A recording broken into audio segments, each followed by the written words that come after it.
네, 오늘의 두 번째 키워드는 조건부 구조화 딜 보겠습니다.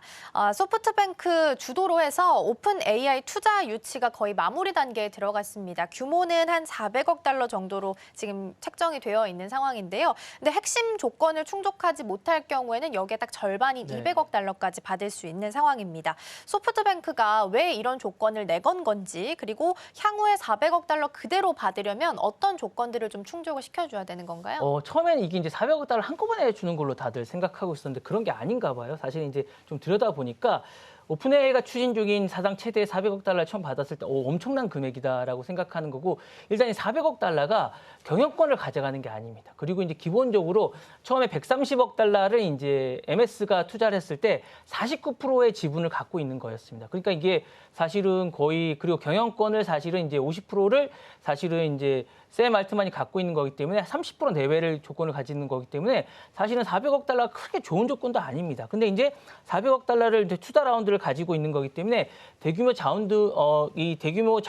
유출을 하는 부분에서 한꺼번에 주는 거면 되게 좋은 조건인 줄 알았는데 알고 봤더니 조건부 조건이었습니다. 이게 사실 스트럭처 딜이었는데, 구조화 딜이었는데 이 부분을 근데 한꺼번에 주는 게 아니었습니다. 왜 한꺼번에 주지 않는 것일까라고 생각해 보니까 리스크 헤지와 사실은 성과 인센티브를 병행하는 거였습니다. 그래서 어떤 조건이었나 했더니 상업화 구조, 그러니까 수익화 모델이 돼야 되는 거였습니다. 그러니까 수익화 모델에 어떤 조건이 있느냐라고 들여다봐야 하는 거고, 그다음에 리스크 헤지가 좀 있었습니다. 그러니까 일단 400억을 수익하려면 어떤 조건이 있어야 되냐 했더니 연 매출 10억을 돌파해야 되는 거였습니다.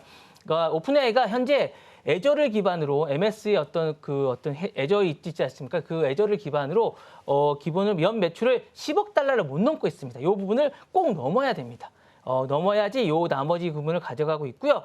그다음에 미국 FTA나 유럽의 어떤 규제 당국의 충돌을 넘어야 됩니다. 그러니까 윤리적 AI 개발 가이드라인을 지금 못 넘고 있는데 요거를 넘어서라고 하고 있습니다. 그래서 요 부분을 꼭 넘어야지 요 부분을 나머지 200억 달러를 주게 되는데, 왜 이렇게 조건부 투자를 해야 되느냐라고 보니까 손정희 회장이 그동안 알리바바 이후에 투자에 성공한 적이 없어요. 특히 위워크 이후에 엄청나게 손해를 많이 보고 있습니다. 그러다 보니까 ARM이나 IPO 이런 부분에 계속 투자를 하고 있는데 계속 실패를 하다 보니까 이 투자자들이 손정희 회장 투자에 대해 약간 의심을 하고 있습니다. 그러다 보니까 이 투자에 대해서 이 부분에 대해서 조건을 걸어라고 얘기를 하다 보니까 이 부분에 대해서 성과가 없으면 돈도 없다라는 구조화 투자를 꼭 하라고 얘기를 해서 이런 조건을 걸었던 것 같습니다.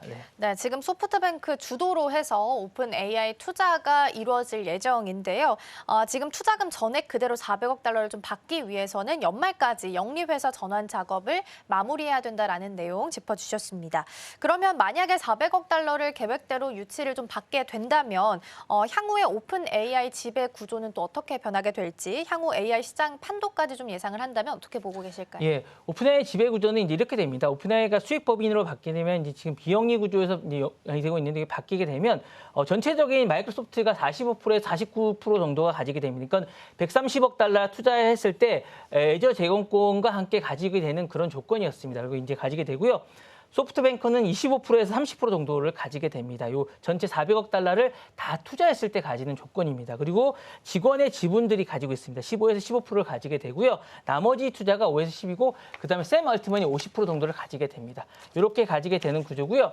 AI 판도는 어떻게 될까요? 그럼 요거는 이제 오픈AI와 마이크로소프트가 소프트뱅크 연합이 전체적으로 주도하게 되지 않을까라는 생각이 됩니다. 그리고 나머지가 향후에 나머지 이제 엔비디아나 이런 쪽에서 이제 연합 AMD와 ARM 쪽에서 이제 3파전이 될 가능성이 좀 있습니다. 그리고 나머지 쪽에서 향후에 따라오는 기업들이 있지 않을까라는 생각이 됩니다. 전반적으로 제가 볼 때는 오픈AI가 전체적인 구도를 끌어가게 되지 않을까라는 생각이 되고요.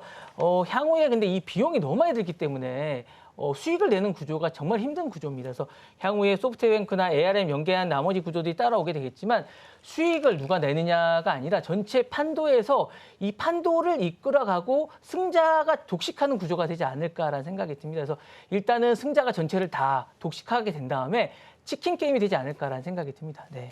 네, 수익화하는 전략이 가장 좀 중요한 포인트가 될 수 있을 것 같고요. 어려운 단계긴 합니다만 어떤 절차를 거치게 될지도 함께 보시면 좋겠습니다.